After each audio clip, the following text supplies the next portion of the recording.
આજે સવારે મોર્નિંગમાં ગરમા ગરમ લોચો બનાવવાનો છે જે સુરતીઓનો પ્રિય હોય છે।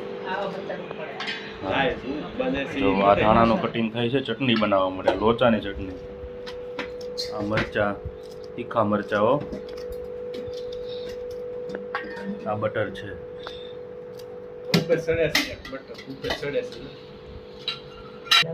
એની સાથે ખાવાના મરચા છે લોચાની સાથે।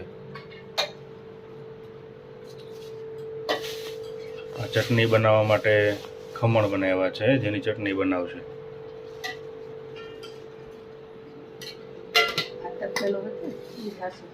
આ જેવો તપેલું ભરીને લોચાનું ખીરું બનાવ્યું છે।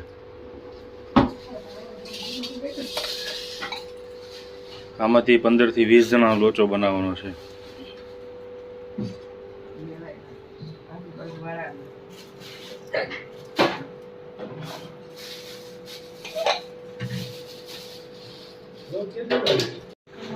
જો આ મિક્સરમાં પીસાઈને ચટણી બની રહી છે, ખમણ નાખીને, ધાણા,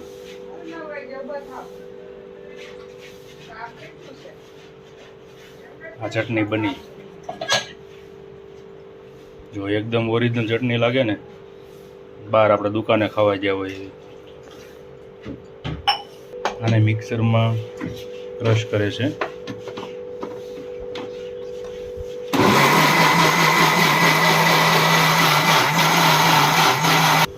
જો આ ક્રશ થઈ ચૂકી છે, સુપર।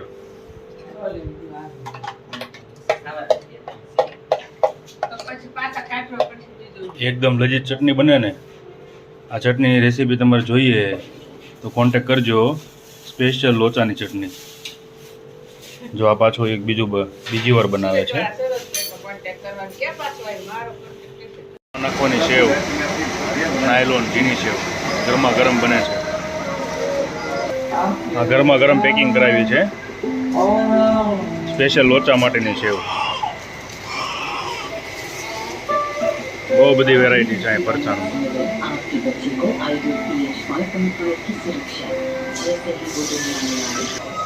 જો આ ગરમા ગરમ જ કાઢે છે।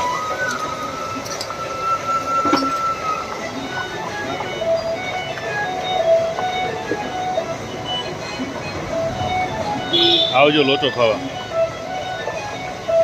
મોર્નિંગ જેની આપણે રાહ જોતા હતા ને, એ જ લોચો છે ને હવે કમ્પ્લીટ તૈયાર થઈ ગયો છે। જો એકદમ સરસ, આ ચટણી સાથે, મરચા સાથે અને કાંદા સાથે ખાવાની મજા આવે એવી એક કોઈ વસ્તુમાં મજા ન આવે।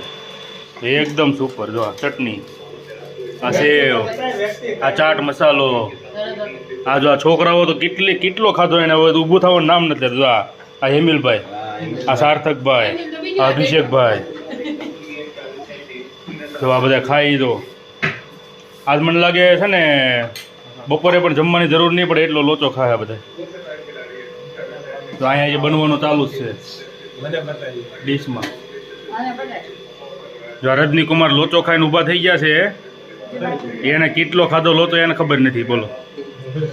હવે બપોરે ના જ પડે છે। બપોરે જમવાનું તમારે? હવે બપોરે નથી જમવાનું એને। તો ભાઈ લોચો ખાઈને બેસી ગયા અને આ જો ઇન્ડિયા ઓસ્ટ્રેલિયાની મેચ છે, લાઈવ મેચ જોઈ રહ્યા છે।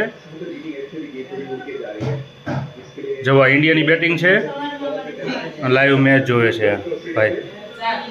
ચાલો પાછા મળશું હવે।